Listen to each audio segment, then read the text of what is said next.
Part বানিয়েছিলাম আগে, এটা আমি ভিডিও দিয়েছি। আর আজকে এটা আরেকটা পার্ট বানাবো, এটা পাশ দিয়ে বানাচ্ছি কেন কি এটাও ইমার্জেন্সি কাম। আর গাইস আমাদের কাজটা এরকমই যে একদিনে একটা ভিডিও কমপ্লিট করতে পারি না, কেন কি দরজাটা বানালে আদাই কমপ্লিট করতে পারি, তো আদাই আমার ভিডিওটা দিতে হয়।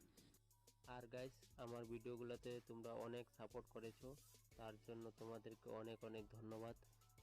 আর গাইস কালকে আমি অনেক কষ্ট করে একটা ভিডিও বানিয়েছিলাম, সেটা রাত্রে গিয়ে আপলোড করেছিলাম, কিন্তু সার্ভার কিছু প্রবলেম ছিল বলে রাত্রেবেলা ভিডিওটা আপলোড হয় নাই।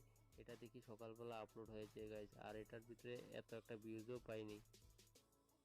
আর কার কার সাথে এমনটা হয় আমাকে কমেন্টে বলবে গাইস। আর গাইস আমি যে দরজাটা আজকে বানাচ্ছি এটা খুব সুন্দর হবে, আর এটা কমপ্লিট হওয়ার পরে তোমরা বুঝতে পারবে, কেন কি এখনও তো এটা কিছুই বনে নাই। তো এটা জাস্ট একটা ফ্রেম বনেছে, এটা সাইডে দিয়ে পুরা সিট দিয়ে ব্লক হবে। তারপরে এটার ভিতরে যে এখন যে বসে আছি আমি যে জায়গাটাতে, এই জায়গাটাতে ডিজাইন হবে। আর এটা একটা জানলা টাইপের দরজা হবে, যেটা কখনো কখনো খুলে রাখলে হাওয়া বাতাস ভিতরে আসবে, এই টাইপের দরজাটা হবে।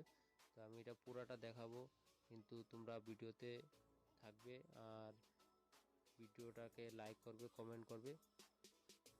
আর গাইস তোমাদের যদি কোনো কাজ থাকে তো আমার সাথে কন্ট্যাক্ট করতে পারো, আর আমার কমেন্টে বললেই হবে যে আমি কোনো কাজ করাতে চাই, তো আমি তোমার সাথে যোগাযোগ করে নেব। আর আমি তো লামডিংয়ে থাকি, তোমরা জানোই আমার শপটা এসিবির সামনে। আর গাইস আমার থেকে কিছু জিনিস বানিয়ে দেখো, আশা করছি তোমাদের খুব পছন্দ হবে। আর যদি কোনো কমপ্লেন থাকে গাইস, তো তোমাদের টাকা আমি রিটার্ন দিয়ে দেব। আর কাজে কোনো কমপ্লেন থাকলে আমাকে বলতে পারো যে